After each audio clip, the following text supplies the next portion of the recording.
seorang koruptor sebagai pertanggungjawaban moral. Saya mau minta klarifikasi, ini tanggung jawab siapa? Bapak malu nggak sih? Apakah saya dengar permintaan maaf yang Benar seolah-olah menjadi korban?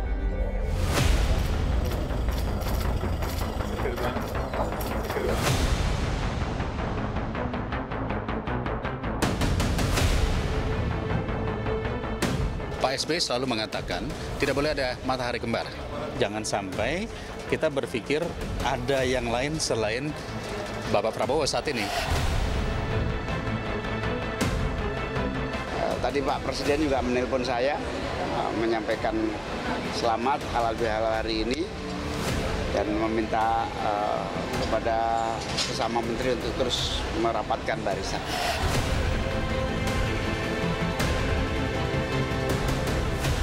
Kan sudah saya sampaikan bolak-balik, tidak ada matahari kembar. Matahari itu hanya satu, yaitu Presiden Prabowo Subianto.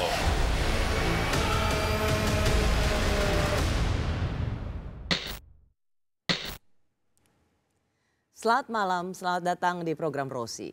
Isu matahari kembar mencuat di kepemimpinan Presiden Prabowo Subianto. Malam ini saya mengundang pakar etika politik yang juga menjadi staf khusus Dewan Pengarah BPIP dan anggota Akademi Ilmu Pengetahuan Indonesia, Komisi Kebudayaan. Ia adalah Dr. Haryatmoko atau yang biasa dipanggil Romo Moko. Selamat malam Romo, terima kasih sudah di Rosi. Selamat malam Mbak Rusi. Romo, kita sedang berbicara soal politik matahari kembar. Saya mau masuk dulu dengan situasi di mana baru sekali ini sepanjang sejarah halal bihalal itu dipersoalkan. Padahal ini adalah tradisi khas Indonesia. Ya. Jadi ketika para menteri datang ke rumah Pak Jokowi, kemudian disinyalir dengan adanya matahari kembar. Mengapa sesuatu yang sangat mulia justru bisa ditafsirkan dengan sesuatu yang sangat negatif? Ya, kalau saya harus melihatnya menghubungkan dengan transisi kekuasaan ini jelas dan tegas tidak. Ya. Yang saya maksud apa? Di negara demokratis itu transisi kekuasaan itu harus jelas. Artinya apa? Jangan sampai ditafsirkan yang namanya dilema loyalitas birokrasi. Ya. Dan ini mengapa Pak Jokowi itu mantan presiden tetapi masih seperti menjadi patron dari beberapa menteri, beberapa pejabat itu. Jadi masalah patronase politik. Dan yang kedua sebetulnya harusnya Pak Jokowi langsung mengatakan bahwa saya tidak cawe-cawe. Ini kan dikaitkan dengan cawe-cawe segala itu kemarin. Ya. Jadi ini nah, bukan. Itulah kenapa sampai sejauh itu begitu. Ya. Kalau kita lihat misalnya hal yang serupa, para menteri juga atau menteri-menteri yang ada di kabinet sekarang juga datang untuk halal bihalal ke tempat Pak SBY. Ya. Datang juga ke rumah Bu Megawati, tapi kenapa ketika datang ke Pak Jokowi itu langsung nyinyir semuanya atau kemudian bereaksi keras? Ya, karena masalahnya kan dikatakan Pak Prabowo akan melanjutkan politiknya Pak Jokowi. Sejauh mana kekasan dari Pak Prabowo itu juga ditampilkan. Dan juga mengenai misalnya kunjungan-kunjungan itu mengapa secepat itu. Kalau saya melihatnya apa, waktunya tidak tepat. Waktunya dan konteksnya tidak tepat. Ada soal waktu yang tidak tepat? Ya, maksud saya tidak tepatnya apa, supaya transisi ini jelas dan supaya orang melihat ada loyalitas satu. Dan juga supaya birokrasi itu arahnya satu dan supaya kebijakan satu. Sebetulnya kan masyarakat juga ingin mendapatkan suatu kejelasan atau supaya transisi ini ada transparansi juga bahwa yang memang berkuasa saat ini adalah Bapak Prabowo gitu. Romo, begini, yang orang jadi salah tangkap itu kunjungannya karena kalau soal waktu ya namanya juga lebaran, halal bihalal. Ya. Atau soal ada ucapan yang mengatakan mengunjungi mantan bos saya, masih bos saya. Ya. Jadi kedatangan para menteri yang memang punya bisa kita anggap niat baik bukan datang pada saat yang setiap bulan, tapi juga memang ada momentum Idul Fitri, kedatangannya yang memang tidak tepat atau memang ada ucapan yang kemudian dianggap wah ini cari gara-gara nih. Ya, itu yang tadi saya kaitkan dengan patronase, politik patronase. Jadi masih ada yang merasakan ya bahwa sadar tidak sadar Pak Jokowi itu masih patronnya mantan-mantan menteri beliau yang sekarang masih di posisi sekarang. Ya, jadi dengan kata lain, maaf ya ini juga ada unsur untuk bisa menyelamatkan diri juga karena pengaruhnya Pak Jokowi masih ada. Maka yang penting supaya transisi ini jelas. Dan untung bahwa Pak Prabowo secara publik tidak mengungkapkan ketersinggungannya ya. Tapi kadang-kadang perlu bahwa sesuatu loyalitas satu itu saya kira menjadi penting. Karena apa? Di sini nanti ini kan juga dalam arti tertentu birokrasi yang sekarang diwarisi oleh Pak Prabowo itu kan juga dulu masih dalam pembentuk sebagian besar orang-orangnya masih dari Pak Jokowi. Dan Pak Prabowo sendiri secara eksplisit mengatakan bahwa pemerintahan akan melanjutkan pemerintahnya Pak Jokowi.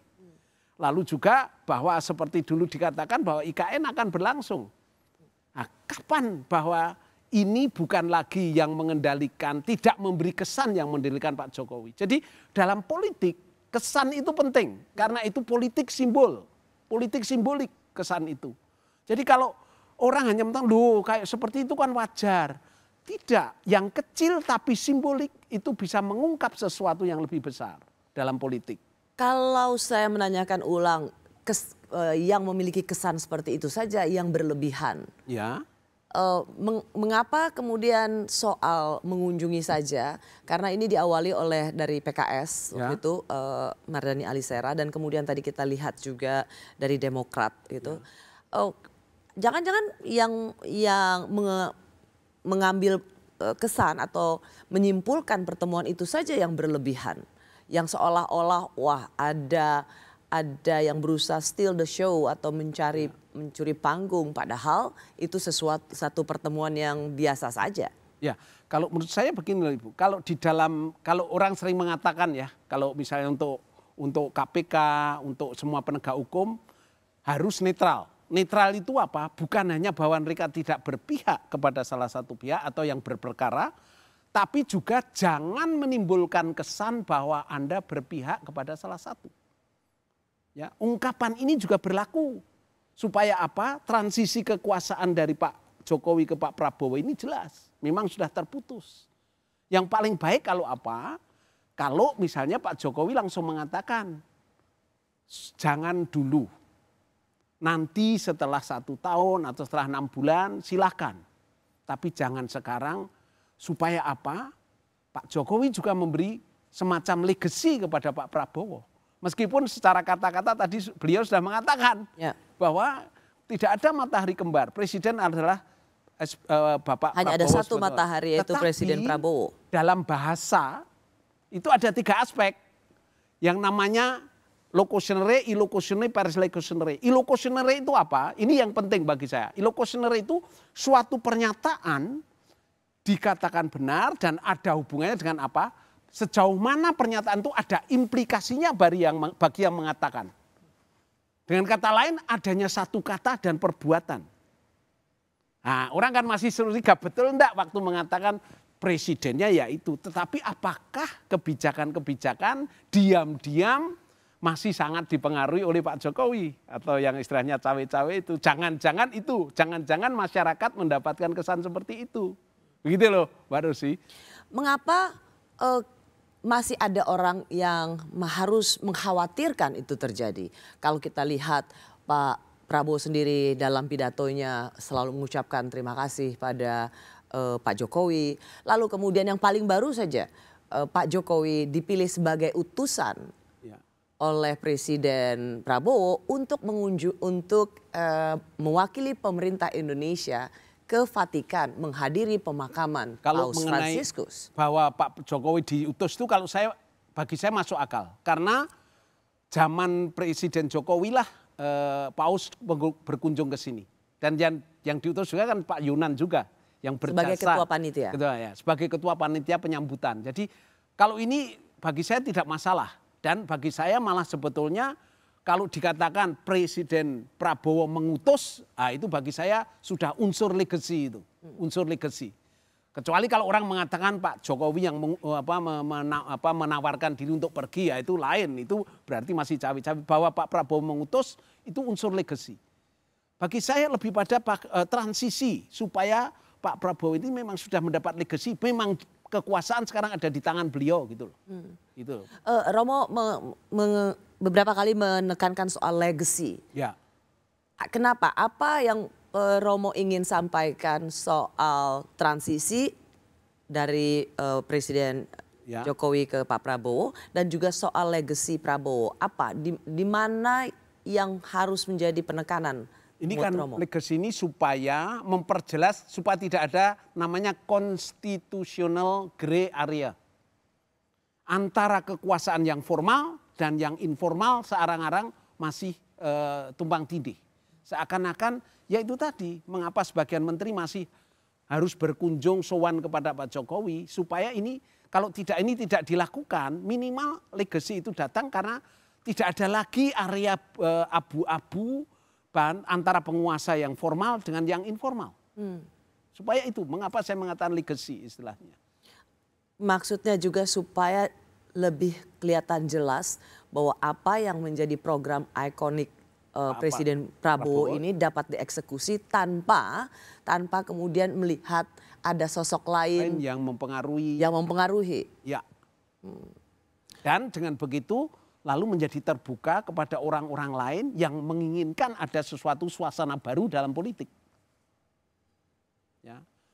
Jadi orang yang selama ini misalnya tertutup atau merasa kecewa dengan semua bentuk politiknya Pak Jokowi, paling tidak diberi harapan. Nah, itu kan sesuatu dalam politik penting itu. Jadi memang ada persepsi soal matahari kembar ini untuk Romo adalah suatu hal yang memang tidak dapat diabaikan begitu saja. Ya, supaya transisi kekuasaan transparan dan memang legasi Pak Prabowo diakui dan tidak perlu menengok pada bentuk-bentuk kekuasaan yang lain, yang informal.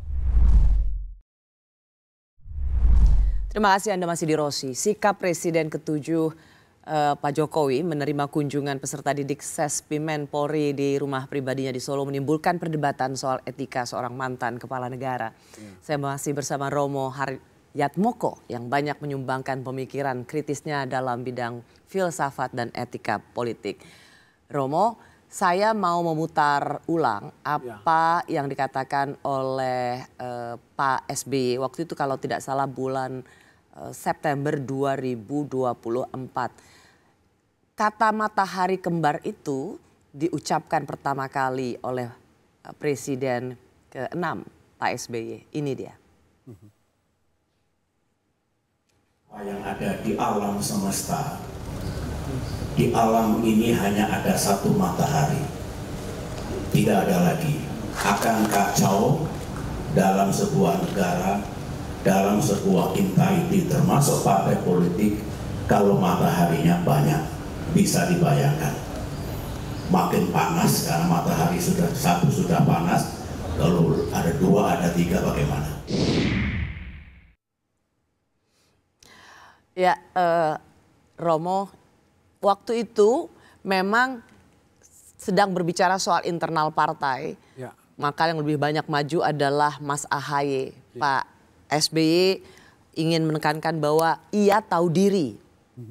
Sebagai mantan ketua umum, maka biarlah ketua umum Mas AHY yang lebih banyak di depan. Jadi tidak boleh ada dua matahari kembar. Ya. Sebenarnya bagaimana Romo menangkap kalimat ini? Hanya pure untuk menginformasikan kepada kader Demokrat atau sejatinya Pak SBY sedang memberikan alarm tentang sesuatu tentang kepemimpinan yang matahari kembar? Ya kalau perubahan dari Pak SBY ke Pak Jokowi itu kan keterputusannya jelas ya. Lalu transisinya jelas bahwa ada politik yang berbeda. Itu menjadi jelas. Nah, saya kira peringatan dari Pak SBY ini harus kita tanggapi begini ya. Kalau tadi Mbak Rusi menanyakan tentang kunjungan Sespimen itu ya. Pertama kita harus melihat dari antara Sespimen itu ternyata kalau ada yang kenal secara pribadi dengan Pak Jokowi, ya toh, di antara anggota Sespimen itu. Terus yang kedua adalah kita harus gini loh. Kembali lagi ke soal konteks waktu. Waktunya kan sebetulnya tidak tepat sekarang ini. Sorry Romo, kalau jadi saya kembali sebelum kita masuk ke Sespimen, ya. Maksudnya artinya Pak SBY itu bahkan tahun lalu ini belum pelantikan presiden. Ya. Karena bagaimanapun juga presiden Pak SBY itu dikenal sebagai seorang yang cerdas, 2 periode juga sebagai seorang presiden. Ini sebuah analogi yang menurut dia juga ya pasti memiliki sense sesuatu ketika ia mengucapkan ini. Ya. Dan itulah, apakah itu juga yang sebenarnya sedang terjadi saat ini? Ya, saya kira juga saya melihatnya begini ya. Secara etis dan mungkin Pak SBY juga mengalaminya, setiap tindakan yang dapat menimbulkan kesan politisasi lembaga penegak hukum itu akan harus dihindari. Ya. Dengan kata lain, kalau Pak SBY kan jelas ya keterputusannya dengan pemerintah yang sebelumnya. Nah, sekarang itu kan kelanjutan kalau di dalam program dikatakan akan melanjutkan pemerintah sebelumnya. Masalah transisi, masalah birokrasinya itu kan birokrasi yang tinggalan dari Pak Jokowi. Jadi mungkin juga kekhawatiran Pak SBY itu masuk akal juga gitu. Ya. Kalau dari sisi kunjungan Sespimen itu lalu saya kaitkan dengan jangan sampai netralitas Polri itu jangan sampai dikaitkan dengan ini, dikaitkan dengan secara etis adanya kedekatan pihak penegak hukum terlalu dekat seperti ini bisa ditafsirkan macam-macam, bisa ditafsirkan macam-macam. Romo kan juga pengajar ya di. Ya, saya ngajar di PTIK juga. PTIK juga. Ya. Nah, apakah praktek seperti ini wajar? Karena sebenarnya wajar sih, apalagi kalau ketika disebutkan oleh Patun Pokjar 2 Serdik Sespimen Kombes Denny yang mengatakan bersilaturahmi dengan Bapak Jokowi sekaligus meminta masukan untuk perkembangan ke depannya. Jadi ya wajar junior ini datang ke seorang mantan presiden. Kalau dilihat dari sisi masalah untuk belajar sesuatu pengalaman, orang datang kepada orang yang punya pengalaman politik, punya pengalaman bagaimana menata negara masuk akal. Tapi sekali lagi, apakah pilihan waktunya tepat? Dan yang kedua, jangan sampai ini ditafsirkan, ya ketakutan kan ditafsirkan sebagai bentuk kedekatan gitu loh. Apalagi kan maaf ya, kita semua sudah mendengar waktu lalu ini masa pemilu ini Polri kan dikritik, banyak dikritik, bahkan sampai keluar istilah maaf ya parcok segala itu kan. Jangan sampai hal ini menjadi semacam konfirmasi atas kecurigaan orang atau konfirmasi atas apa yang orang katakan tentang Polri. Jadi hal ini mungkin yang harus dihindari sebetulnya oleh Polri. Saya juga sering kalau mengajar, saya sering mengatakan yang paling berat bagi penegak hukum itu adalah masalah netralitas. Terutama bukan netralitas, kalau netralitas dengan yang berperkara itu oke ya, sering-sering masih bisa dilakluk. Netralitas dalam sisi politik itu yang berat. Dan semua saya kira mengalami netralitas itu ya dalam hal ini. Bagaimana menghadapi netral politik? Kadang-kadang juga bukan hanya ini, campur tangan politik bisa mempengaruhi juga di dalam masalah-masalah yang sedang ditangani. Menurut Romo kunjungan seperti ini etis tidak? Kalau dari sisi waktu, konteks sebetulnya merugikan Polri. Karena masih dalam suasana pasca pemilu di mana orang masih mempunyai kesan yang istilah maaf ya munculnya partai parcok gitu loh.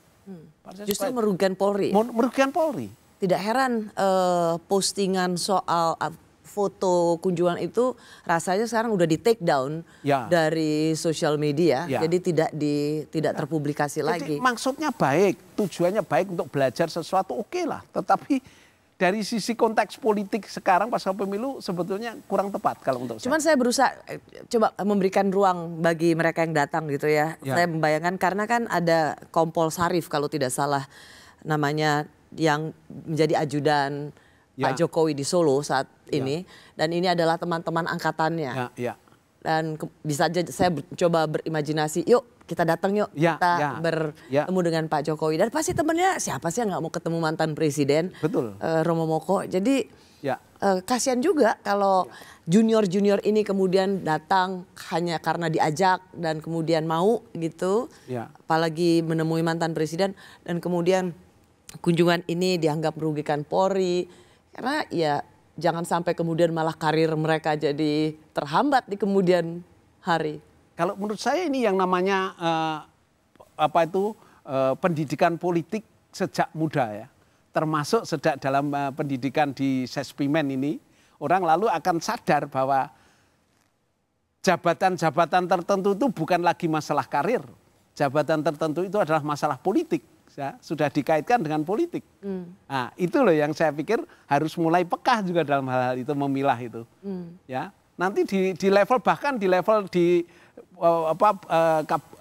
bupati dengan wali kota dan sebagainya, kalau mereka nanti menjadi Kapolres dan sebagainya, itu hal-hal seperti itu yang namanya politik itu, politik simbolik itu, hal seperti itu menjadi peka.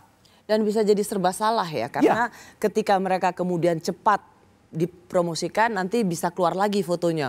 Oh pantas saja cepat dipromosikan karena yang waktu itu ke Sumber atau ke rumahnya Pak Jokowi. Atau ya bisa sebaliknya. Jadi memang ini sebuah kunjungan yang memang justru menimbulkan polemik. Karena kan Polri sedang mempromosikan suatu kenaikan jenjang karir itu by merit gitu loh. Jangan sampai hal-hal yang seperti ini lalu malah seperti menodai gitu loh. Komisi 3 dari Nasdem itu mengatakan bahwa tidak ada yang salah dengan kunjungan Sespimen ini. Yang salah adalah kenapa harus terbuka dan kenapa harus diposting. Menurut Romo memang gak ada yang salah hanya karena dia terbuka dan diposting di sosial media, atau secara utuh pertemuan itu mau tertutup kek, mau terbuka kek, ya sesuatu yang tidak etis. Kalau saya terbuka saja, tetapi waktunya milihnya itu loh. Ya, supaya tidak memberi kesan bahwa aparat para penegak hukum itu ada kedekatan terlalu dengan eksekutif. Jangan sampai nanti ya yang saya analisis dalam di Kompas itu apa yang disebut legalisme otokratis itu lalu jalan itu. Istilahnya itu aparat yudikatif dan juga masalah saya penegak hukum itu lalu seakan-akan kesan-kesannya menjadi alat eksekutif gitu loh.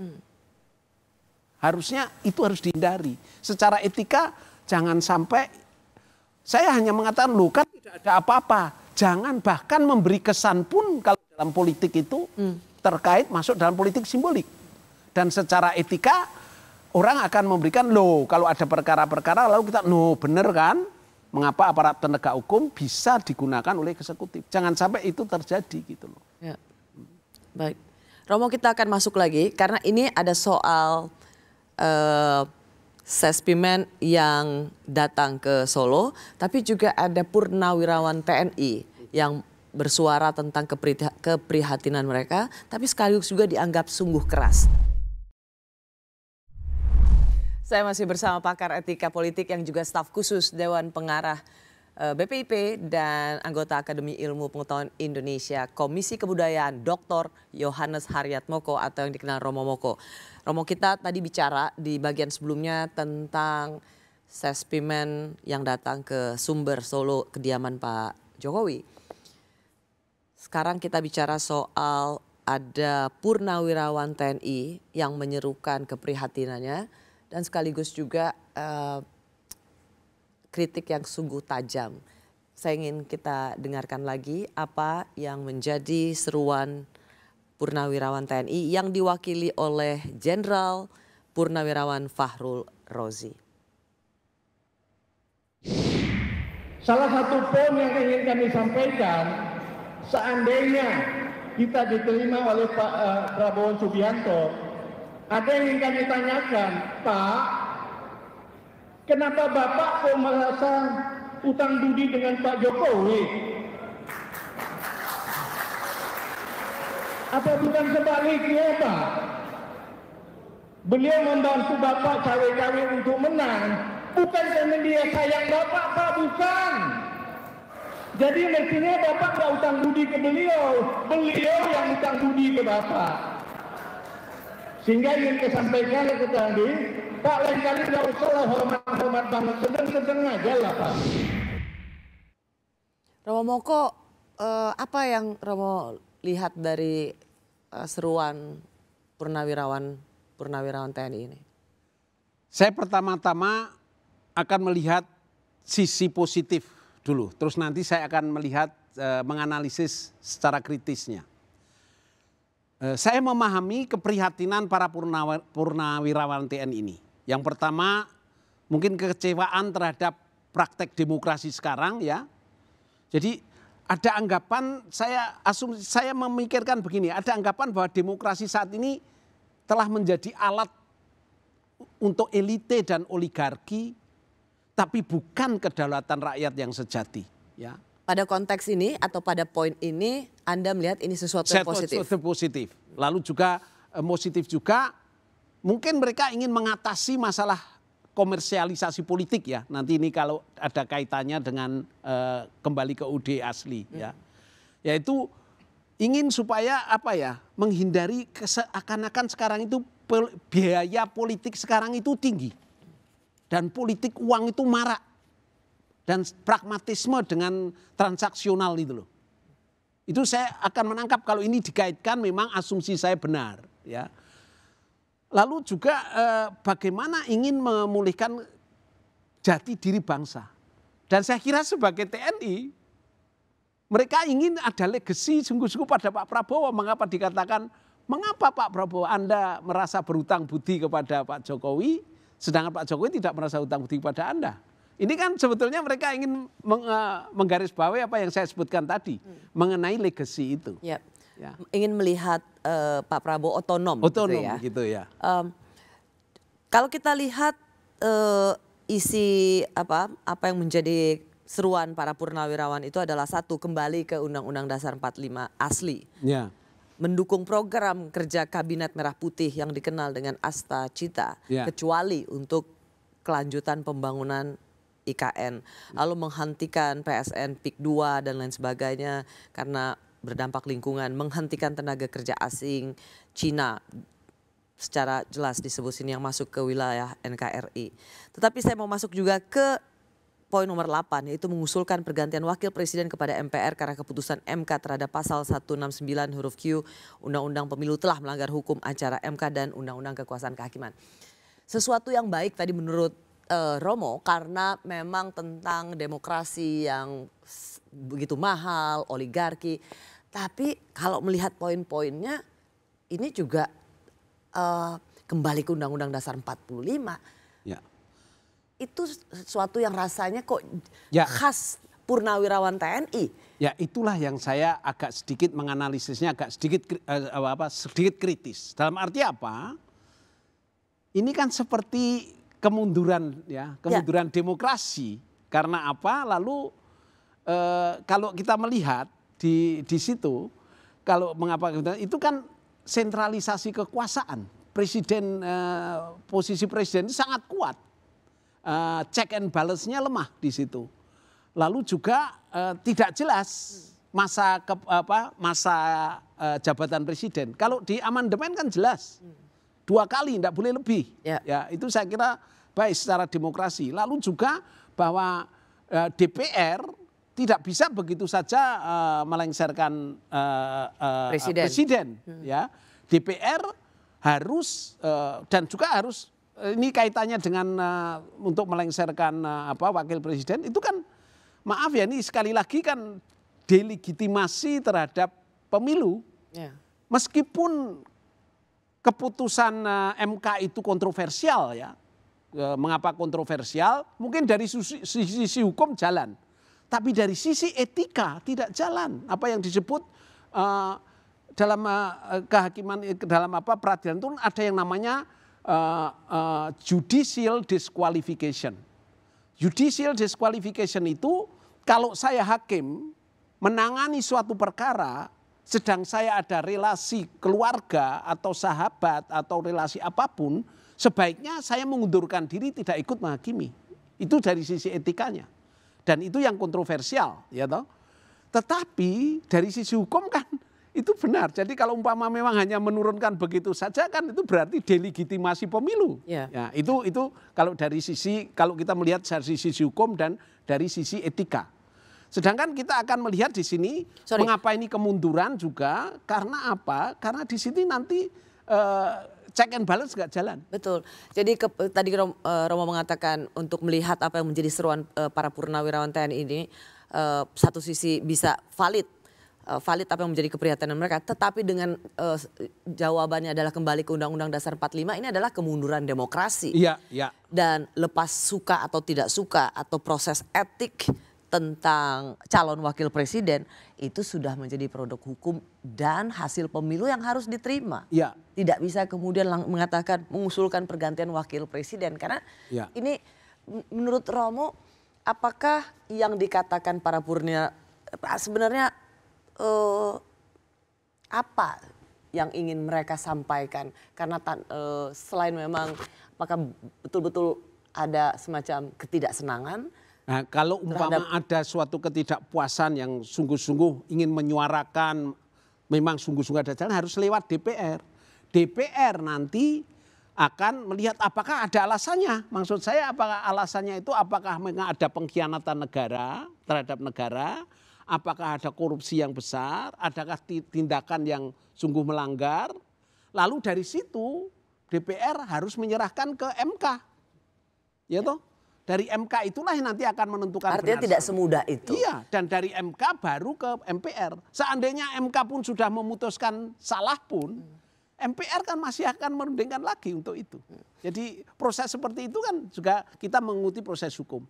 Hanya saya akan melihat masalah ini loh. Legacy Presiden Prabowo. Yang kedua, sebetulnya saya senang dengan mengatakan yang diungkapkan mereka dalam arti apa? Supaya hukum jangan digunakan untuk menguasai saja. Maksud saya yang saya tulis di Kompas, legalisme autokratis. Jangan sampai sesuatu kekuasaan itu menggunakan hukum untuk kepentingan kekuasaan saja. Gitu loh. Dengan demikian apa yang terjadi lalu semua dikuasai. Atau istilahnya yang ada istilah yang mengatakan di hukum itu jangan rule by law tapi rule of law. Kalau rule by law itu kekuasaan ingin akhirnya kekuasaan menggunakan hukum untuk semakin bisa mendominasi, untuk bisa menguasai.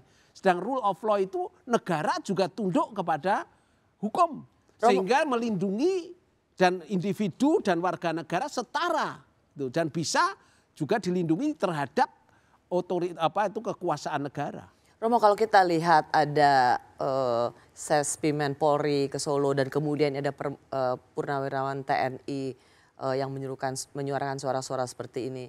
Apakah ini juga semakin memperjelas adanya patron politik baju coklat di sebelah sini dan baju hijau di politik sebelah di politik yang kalau saya membaca salah satu tuntutannya itu kan juga menyangkut terhadap Polri ya. Jadi di sini juga bagaimana saya hanya berharap kekuasaan bisa bagaimana ya menyeimbangkan, mendamaikan kepentingan antara TNI dan Polri gitu loh. Ini kan maaf ya dalam arti tertentu kan juga ada ungkapan rasa mengapa mereka selalu istilahnya itu mengapa Polri terlalu kuat dan terlalu mendominasi di mana-mana. Mengapa Polri aktif bisa di kementerian sementara TNI tidak bisa. Dan TNI kan dalam arti tertentu juga maaf ada nostalgia Orde Baru pada saat Angkatan Darat sangat berkuasa di mana-mana juga. Ya. Jadi dalam hal ini yang penting lagi adalah di sini adalah presiden. Karena presiden untuk bisa supaya rivalitas aparat negara itu jangan sampai sungguh-sungguh terlalu kelihatan di publik gitu loh.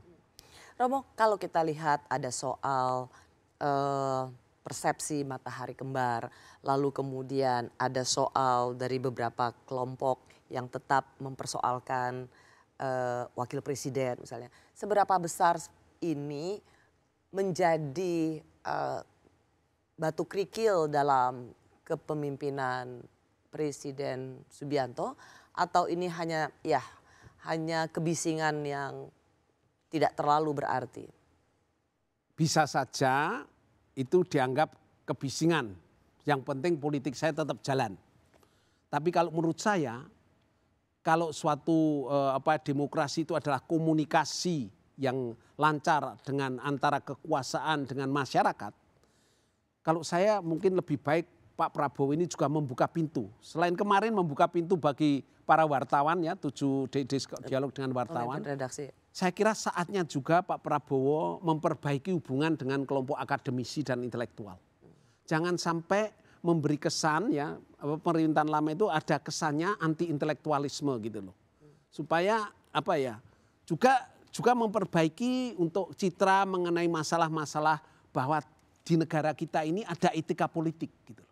Ya, supaya kita bisa melihat bahwa ada etika politik, karena biasanya yang cukup menyuarakan masalah-masalah etika politik itu dari akademisi dan sebagainya ya. Itu menjadi sangat penting saya kira. Ya, rasanya waktu itu juga disebut oleh Presiden Prabowo terbuka, mau ketemu dan berdiskusi dengan mereka-mereka yang sangat kritis terhadap Indonesia gelap, sesuatu yang mungkin dipandang pesimis. Anda sangat mendorong Presiden Prabowo berdiskusi dengan kelompok intelektual, kelompok-kelompok kritis. Ya. Terima kasih Anda masih di Rosi. Saya masih bersama staf khusus Dewan Pengarah BPIP, Romo Moko atau yang dikenal dengan Dr. Haryat Moko. Romo, ketika Romo banyak menulis tentang etika politik dan mengajar juga tentang etika di UI, di PT IKA, di Sanata Dharma. Pertanyaan saya adalah sebenarnya dalam politik, apa memang masih ada etika? Nah, kalau kita memahami etika politik ya, etika politik sebagai hidup baik bersama dan untuk orang lain dalam rangka memperluas lingkup kebebasan dan membangun institusi-institusi yang lebih adil, etika politik masih relevan. Jadi etika politik jangan hanya disamakan dengan etiket. Etiket itu ungkapan rasa hormat terhadap orang lain. Tetapi tidak menjawab mengenai masalah siapa dirugikan, siapa diuntungkan. Tidak menjawab masalah nilai-nilai apa yang saya perjuangkan. Batas-batas tanggung jawab saya apa. Konsekuensi bagi masyarakat banyak apa. Itu etiket tidak berpikirkan. Ini etika politik. Ya. Jadi etika politik itu berbeda dengan hukum. Saya ingin membuat menceritakan sebuah sedikit anekdot ya. Seorang ibu ulang tahun ke-40. Biasanya nggak menemani suami sarapan karena ulang tahun menemani. Lalu cerita ke suaminya, "Pak, tadi malam saya mimpi aneh." "Aneh apa?" "Nggak tahu. Ada orang datang memberi saya kalung Tiffany, Pak." "Apa ya Pak artinya?" Suaminya jawab, "Oh kamu akan tahu nanti kalau saya sudah pulang kerja." Merasa suaminya nangkap apa yang dia maksudkan, dia senang sekali sepanjang hari kerja itu nyanyi-nyanyi terus, nggak pernah bersiul-bersiul. Biasanya sore suami jam 4:30 sudah sampai rumah, ini belum. Dia malah senang, berarti mampir ke butik dulu atau ke mall. Ya. Untuk beli perhiasan. Iya, jam 5:30 sampai rumah, dari jauh bawa bungkusan. Dijemput di depan rumah, biasanya enggak dipeluk pakai bahasa Inggris lagi my honey gitu. Langsung diberikan bungkusannya itu, dibuka oleh istrinya. Senang sekali dibuka, ternyata isinya apa? Buku, judulnya Cara Menafsirkan Mimpi. Benar enggak Bapak ini? Salah enggak Pak? Secara hukum suaminya ini enggak salah karena apa yang dikatakan itu. Hukum itu apa yang dikatakan, apa yang ditulis. Tetapi dari sisi etika dia tidak menangkap apa yang diharapkan oleh istrinya.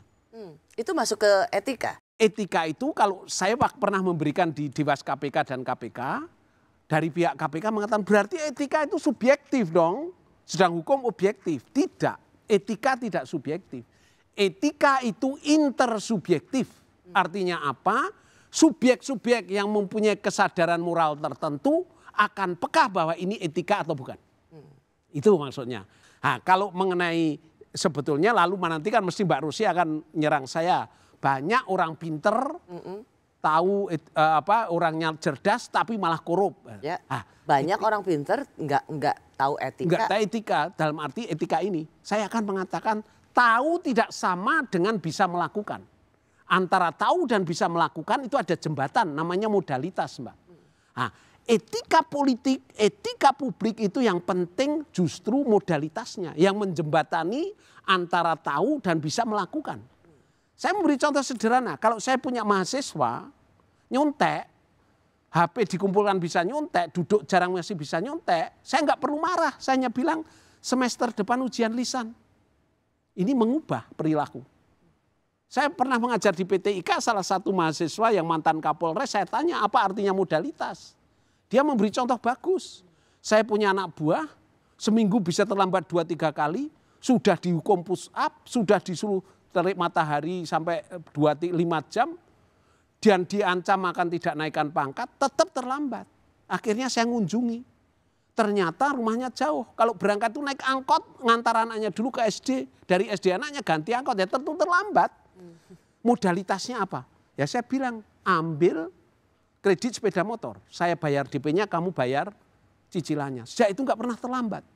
Jadi yang terpenting dalam etika politik itu justru bukan hanya tahu apa normanya, tetapi bagaimana menjembatani antara tindakan dan perbuatan.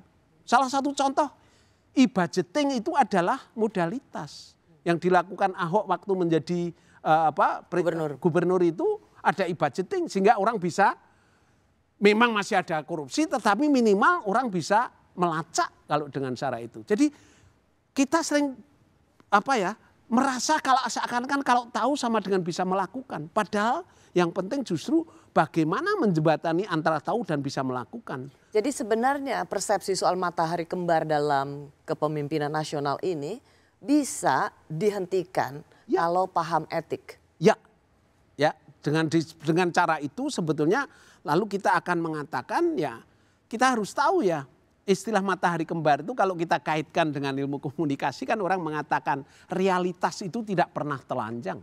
Atau orang mengatakan informasi adalah interpretasi. Artinya apa? Yang ada itu bukan realitas telanjang tapi mediated social reality. Jadi realitas itu selalu dimediasi oleh media juga. Dan dibentuk juga. Dan di framing juga. Ya. Maka sebetulnya lalu apakah realitas kembar ini kenyataan atau karangan? Kita akan mengatakan ada yang menghembuskan. Supaya ini juga menjadi realitas. Atau cara supaya mendesak kepada dua pihak yang dianggap supaya Pak Prabowo mengambil tegas. Saya ya yang presiden aktualnya. Dan supaya juga nanti bukan hanya deklarasi mengatakan saya bukan sebagai penguasa tapi Pak Prabowo. Tapi juga satunya kata dan perbuatan gitu loh. Dalam bahasa, dalam aspek bahasa itu illocutionary. Artinya apa? Semua pernyataan itu ada implikasinya bagi saya. Atau dengan kata lain satunya kata dan perbuatan. Kalau saya mengatakan ini betul tidak? Bahwa itu saya memang tidak melakukan.